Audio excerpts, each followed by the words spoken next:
नमस्कार दोस्तों, स्वागत है आपका श्याम लर्निंग सेंटर। तो दोस्तों आज 10th क्लास का जो पार्ट ये सब्जेक्ट ज्योग्राफी रहेगा, उसके जो बहु वैकल्पिक प्रश्न है, ऑब्जेक्टिव क्वेश्चन है, उस पर चर्चा करेंगे दोस्तों। ठीक है, तो ये क्लास 10 भूगोल का प्रथम चैप्टर है, पार्ट 1 संसाधन एवं विकास। क्वेश्चन नंबर 1 है दोस्तों, पंजाब में भूमि के निम्नीकरण का निम्नलिखित में से मुख्य कारण क्या है? तो दोस्तों इसका आंसर है अधिक सिंचाई, ऑप्शन 3। दूसरा क्वेश्चन देखेंगे दोस्तों,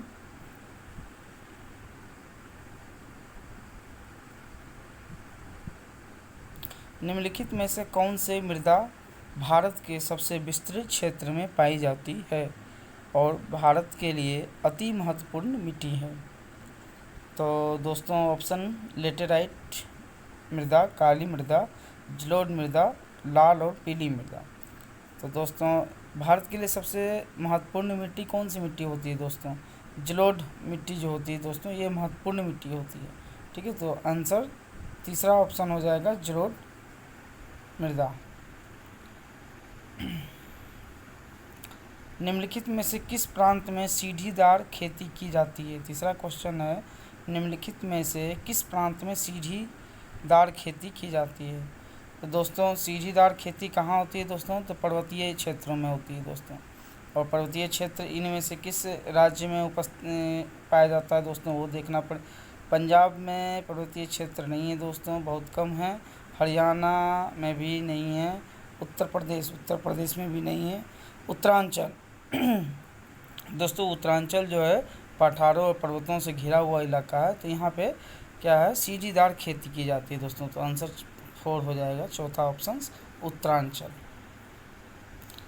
इनमें से किस राज्य में काली मृदा पाई जाती है दोस्तों? इनमें से किस राज्य में काली मृदा पाई जाती है? तो दोस्तों ऑप्शंस देखेंगे, जम्मू कश्मीर, गुजरात, राजस्थान, झारखंड दोस्तों। ठीक है, तो काली मृदा कहाँ पाई जाती है दोस्तों? गुजरात में पाई जाती है दोस्तों, ऑप्शन 2 गुजरात। पांचवा क्वेश्चन है, निम्नलिखित में से कौन सा एक मानव निर्मित संसाधन नहीं है? तो दोस्तों इसमें से आप स्पष्ट रूप से भी देख सकते हैं, इंजीनियरिंग मानव निर्मित है, प्रौद्योगिकी मतलब टेक्नोलॉजी मानव निर्मित है, मशीनें मानव निर्मित है, लेकिन वन एक ऐसा ऑप्शन है जो प्राकृतिक द्वारा निर्मित किया गया है दोस्तों, तो इसका ऑप्शन दूसरा होगा। छठा क्वेश्चन है दोस्तों, ये शब्द किसने कहे? हमारे पास हर व्यक्ति की आवश्यकता पूर्ति के लिए बहुत कुछ है, परंतु किसी के लालच की संतुष्टि के लिए दोस्तों क्या है, फिर से इसको समझते हैं। हमारे पास हर व्यक्ति की आवश्यकता पूर्ति के लिए बहुत कुछ है, परंतु किसी के लालच की संतुष्टि के लिए। तो ये दोस्तों किसने कहा था दोस्तों? महात्मा गांधी ने कहा था। महात्मा गांधी ने इस शब्द को कहे थे, हमारे पास व्यक्ति की आवश्यकता पूर्ति के लिए बहुत कुछ है, परंतु किसी के लालच और संतुष्टि के लिए।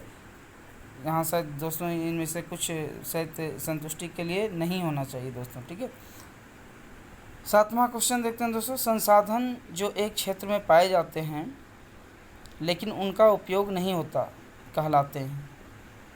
वे संसाधन जो एक क्षेत्र में पाए जाते हैं लेकिन उनका उपयोग नहीं होता है कहलाते हैं, क्या कहलाते हैं दोस्तों? नवीनकरणीय संसाधन नहीं, संभाव्य संसाधन, जैविक संसाधन, चक्रीय संसाधन। दोस्तों इसमें से क्या है, ऐसे संसाधन का जिक्र किया गया है जो पाए जाते हैं लेकिन उनका उपयोग नहीं होता है, तो ये संभाव्य संसाधन में आएंगे। मतलब ऐसी संभावना में उनको रखा गया, संभावित क्षेत्र में रखा गया, तो वो संभाव्य संसाधन में आएंगे दोस्तों। ठीक है, तो ऑप्शन दूसरा हो जाएगा। और आठवां प्रश्न देखते हैं, कौन से राज्य में लेटेराइट मृदा पाई जाती है? लेटेराइट मृदा कौन से राज्य में पाई जाती है दोस्तों? लेटेराइट मृदा कहाँ पाई जाती है दोस्तों? केरल में पाई जाती है, इसका ऑप्शन पहला होगा केरल। निम्नलिखित में से कौन सा प्राकृतिक संसाधन नहीं है? तो इसमें प्राकृतिक संसाधन नहीं है, क्या हो सकता है? भूमि, भूमि प्राकृतिक संसाधन होती है। भवन, दोस्तों भवन प्राकृतिक संसाधन नहीं है, ये मानव के द्वारा बनाया जाता है। उसी प्रकार जल और खनिज भी प्राकृतिक संसाधन हैं। ठीक है दोस्तों, तो इसका आंसर दूसरा ऑप्शंस के साथ हो जाएगा दोस्तों। ठीक है, वेरी गुड। इनमें से कौन सा एक संसाधन नवीकरणीय संसाधन है? नवीकरणीय संसाधन दोस्तों, तो कौन सा संसाधन होना चाहिए? खनिज तेल नहीं है दोस्तों, कोयला नहीं है, गैस भी नहीं है, ज्वारीय ऊर्जा दोस्तों, ये जो है नवीकरणीय संसाधन है दोस्तों। ठीक है, तो इसका ऑप्शन 4 हो जाएगा दोस्तों। ओके दोस्तों, अभी हमने वस्तुनिष्ठ जो बहुवैकल्पिक प्रश्न थे उन पे हमने चर्चा कर लिया।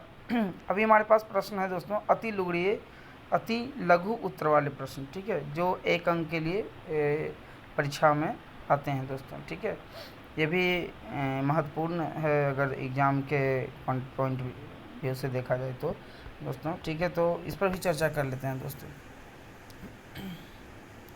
प्रश्न 1, भारत में सबसे अधिक कौन सी मृदा पाई जाती है? इसका निर्माण किस प्रकार हुआ है दोस्तों? इसका आंसर भी दिया गया है दोस्तों। भारत में सबसे अधिक जलोढ़ मिट्टी पाई जाती है, इसका निर्माण दीयों द्वारा लाए गए अवसादों से हुआ है। ठीक है दोस्तों, महाराष्ट्र, सौराष्ट्र और मालवा में कौन सी मृदा पाई जाती है? इस मृदा का निर्माण किस प्रकार हुआ?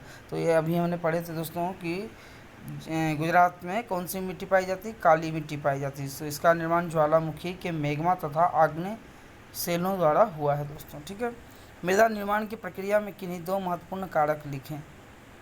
तो उत्तर में देखें ऊंचावच जनक सेल, जलवायु, वनस्पति संस्तर सेलें, ह्यूमस और समय दोस्तों। ठीक है, नेक्स्ट क्वेश्चन है भारत में पाई जाने वाली विभिन्न मृदाओं में किन्हीं 2 का नाम लिखे। तो हालांकि 2 का नाम लिखना है दोस्तों, तो इसमें जितना तक है वो सभी इसमें लिखा गया है। आप इनमें से कोई 2 लिख सकते हैं दोस्तों अगर एग्ज़ाम में ये प्रश्न पूछा जाए तो जो मिट्टी कितने प्रकार की मिट्टियाँ भारत में पाई जाती है दोस्तों? जलोढ़, काली, लाल और पीली, लेटेराइट, मरुस्थलीय, वन मृदा। ठीक है, वन मृदा की 2 विशेषताएँ लिखिए। पहली विशेषता है नदी घाटियों से मृदा दोमट तथा सिल्टदार, परंतु ऊपरी ढलानों पर इनका गठन मोटे कणों द्वारा होता है दोस्तों। ठीक है, दूसरा है हिमालय के हिम क्षेत्रों में से ये अधिशीलिक तथा ह्यूमस रहित होते हैं। मरुस्थलीय मृदा की 2 विशेषताएं कौन सी है दोस्तों? तो 2 विशेषताएं का जिक्र किया गया है दोस्तों। रंग लाल और भूरा, मरुस्थलीय जो मृदा होते हैं रंग लाल या भूरा होता है। रेतीली और लवणीय होते हैं। ह्यूमस और नमी की मात्रा कम होती है। ये तीसरा उसके अंदर विशेषता है दोस्तों कि ह्यूमस और नमी की मात्रा कम होती है। जैसे कि जो हमारा रेगिस्तान क्षेत्र होते हैं, राजस्थान के जो रेगिस्तान इलाके हैं उन क्षेत्रों को इसमें शामिल किया जाता है दोस्तों। 7वां प्रश्न, पृथ्वी सम्मेलन 1992 का मुख्य उद्देश्य क्या था? आंसर रहेगा दोस्तों पर्यावरण संरक्षण तथा सामाजिक आर्थिक विकास की समस्याओं को हल करना। 1992 में जो पृथ्वी सम्मेलन हुआ था ये दोस्तों इसका मुख्य उद्देश्य था पर्यावरण का संरक्षण तथा सामाजिक आर्थिक विकास की समस्याओं को हल ढूंढना। प्रश्न 8वां, एजेंडा 21 क्या?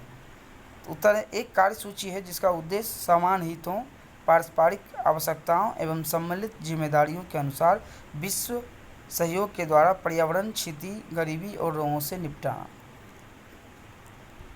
9th क्वेश्चन देखते हैं दोस्तों, किन्हीं 2 राज्यों के नाम बताइए जहां सोपानी कृषि की जाती है। सोपानी मतलब दोस्तों वैसे ही कृषि से संबंधित है जहां सीढ़ीदार कृषि होती है जो पर्वतीय क्षेत्र में पाए जाते हैं। जैसे दोस्तों जम्मू कश्मीर, हिमाचल प्रदेश, उत्तराखंड, अरुणाचल प्रदेश, मणिपुर, नागालैंड में ये सब ऐसे राज्य हैं जहाँ पर सीढ़ीदार क्षेत्र, पर्वतीय क्षेत्र होने की वजह से वहाँ की कृषि सीढ़ीदार होती है दोस्तों। ठीक है, प्रश्न 10वां, ऐसी 2 मानवीय क्रियाएं लिखें जिनके द्वारा भूमि का निम्नीकरण होता है दोस्तों। ठीक है, तो इसका 2 क्रियाएं हैं अति पशुचारण और वनोन्मूलन। तो ठीक है दोस्तों, अभी आज के लिए इतना ही। ठीक है दोस्तों, आगे फिर मिलेंगे, तब तक बराबर बने रहिए, श्याम लर्निंग सेंटर चैनल से जुड़े रहें और दोस्तों लगातार हमारे जो वीडियो आते हैं उनको लाइक, शेयर और कमेंट करें ताकि और भी वीडियो मैं आपके लिए बना सकूं। ठीक है दोस्तों, धन्यवाद दोस्तों, जय हिंद।